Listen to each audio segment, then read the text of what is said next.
Welcome to this explainer. Okay, so have you ever wondered why some adults are just incredibly savvy with their money while others, constantly struggle, even if they sat through the exact same high school personal finance class?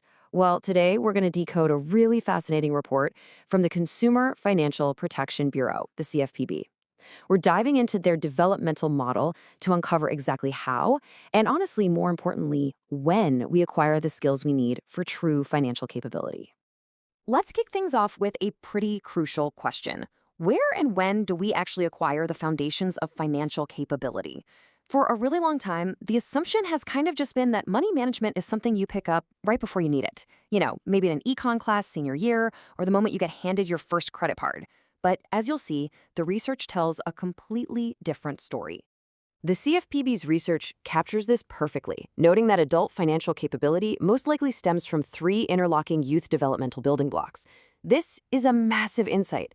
It basically tells us that being good with money, it requires a whole lot more than just sitting at a desk getting direct personal finance instruction. It actually demands a deep, multi-stage developmental foundation. And spoiler alert, it starts way, way earlier than you might think. So here's our roadmap for this explainer. We'll look at the origins of financial capability, explore those three essential building blocks, and then track them chronologically. Early childhood from ages 3 to 5, middle childhood from 6 to 12, the teen and young adult years, and finally, how this all builds a foundation for adulthood. All right, Section 1, Origins of Financial Capability. Moving right along to Section 2, Three Essential Building Blocks. Okay, before we jump into the timeline, we really need to understand the architectural blueprint researchers discovered. Think of constructing a financially capable adult kind of like building a house. To get a structure that won't blow over in the storms of adult financial life, you absolutely have to rely on three interlocking materials. The very first building block, the concrete foundation, actually isn't about money at all. It's executive function. This is your set of cognitive processes used to plan, focus attention, remember information, and successfully juggle tasks. It's what gives kids the self-control and working memory they're going to rely on later to resist impulse spending. Just picture a toddler learning to wait 10 minutes for a second marshmallow instead of devouring the first one instantly. That is executive function in action. Next up, we add the house's framing, financial habits and norms. Think of these as the deeply ingrained values, the standards, and the behavioral shortcuts we pick up through socialization. The report actually calls these rules of thumb. They're automatic, go-to responses to our environment that simplify decision-making. We use these mental shortcuts to manage our daily financial choices on autopilot. It's like instinctively grabbing the generic brand at the grocery store or tossing loose change into a jar without having to run a cost-benefit analysis on every single penny. Finally, we put the roof and siding on our house, financial knowledge and decision-making skills. Now, this is what most of us typically picture when we hear financial education. It's the hard, factual knowledge and the explicit analytical skills you need for deliberate planning, complex research, and comparison shopping.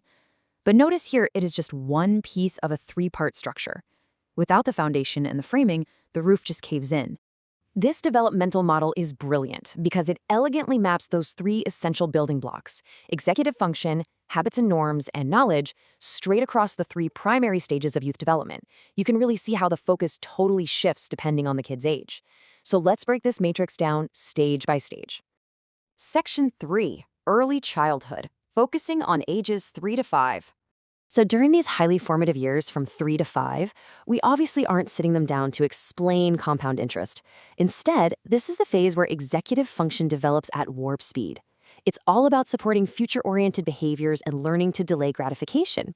Like learning you can't have a cookie right before dinner. It sounds super simple and entirely unrelated to money, right? But these non-financial skills are literally the absolute bedrock for avoiding things like crippling credit card debt later in life. They're also picking up extremely rudimentary numeracy skills during this window, basically just counting and sorting. So where is all this happening?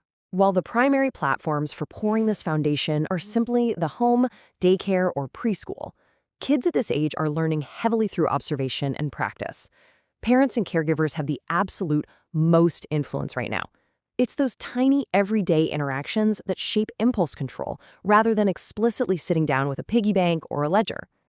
Section 4, Middle Childhood, ages 6 to 12.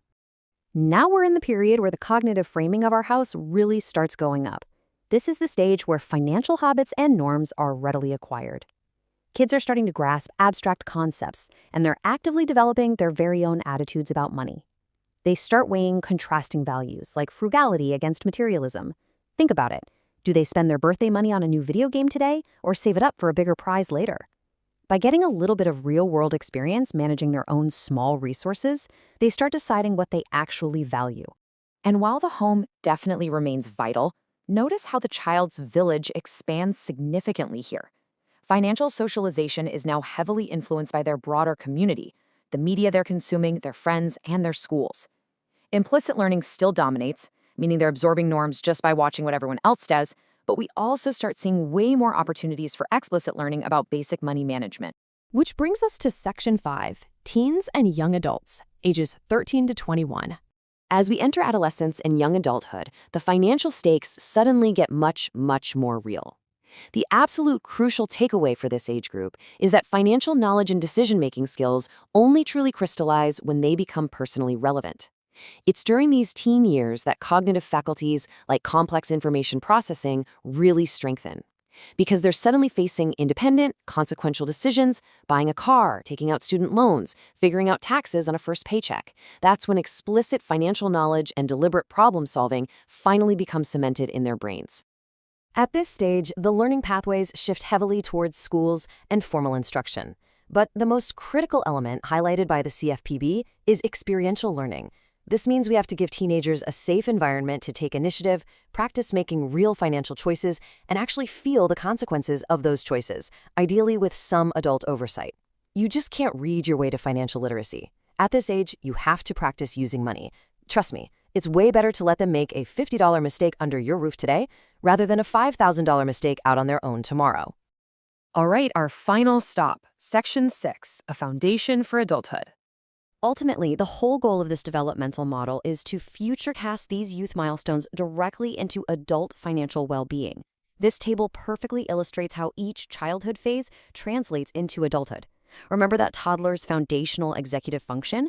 That evolves directly into an adult's ability to maintain a future orientation and actually stick to a budget. The habits and norms they picked up in middle school, those become the handy decision shortcuts we use to automatically pay our bills on time. And finally, the explicit knowledge acquired in the teen years turns into our adult capacity to execute deliberate financial strategies, like effective comparison shopping. It just completely proves why this holistic, multi-stage approach matters so much more than a single high school class ever could. The research is absolutely clear. Explicit personal finance instruction is only going to work if a person has already built up those other blocks along the way. Knowing that literally no single platform can teach all these skills alone, how can our homes, schools, and communities intentionally work together to close the gaps in youth development? Just ask yourself, are you waiting until high school to teach the young people in your life about money? Or are you actively pouring that concrete foundation right now? Thanks for joining me on this explainer, and I really hope this changes how you view the lifelong journey of financial capability.